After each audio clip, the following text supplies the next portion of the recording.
بسم الله الرحمن الرحيم إن الذين كفروا لن تغني عنهم أموالهم ولا أولادهم من الله شيئا وأولئك هم وقود النار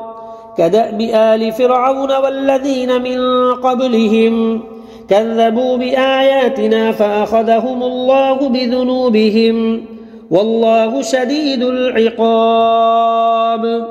قل للذين كفروا ستغلبون وتحشرون إلى جهنم وبئس المهاد قد كان لكم آية في فئتين التقتا فئة تقاتل في سبيل الله وأخرى كافرة يرونهم مثليهم رأي العين والله يؤيد بنصره من يشاء إن في ذلك لعبرة لأولي الأبصار زين للناس حب الشهوات من النساء والبنين والقناطير المقنطرة من الذهب والفضة والخيل المسومة والأنعام والحرث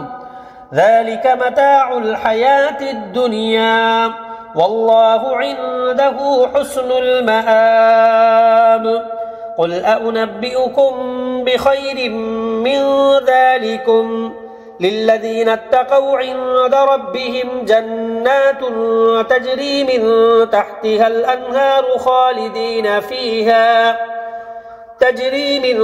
تحتها الأنهار خالدين فيها وأزواج مطهرة ورضوان من الله والله بصير بالعباد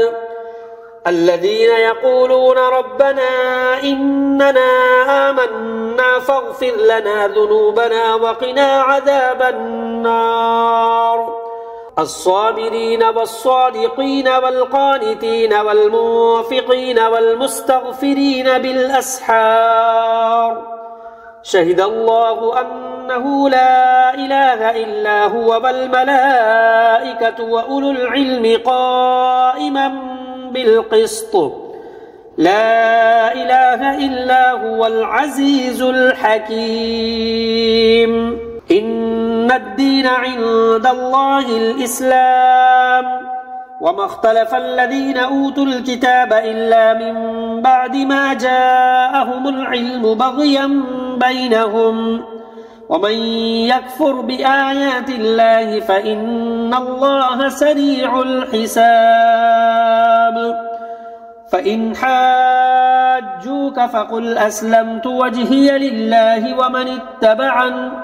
وقل للذين أوتوا الكتاب والأميين أأسلمتم فإن أسلموا فقد اهتدوا وإن تولوا فإنما عليك البلاغ والله بصير بالعباد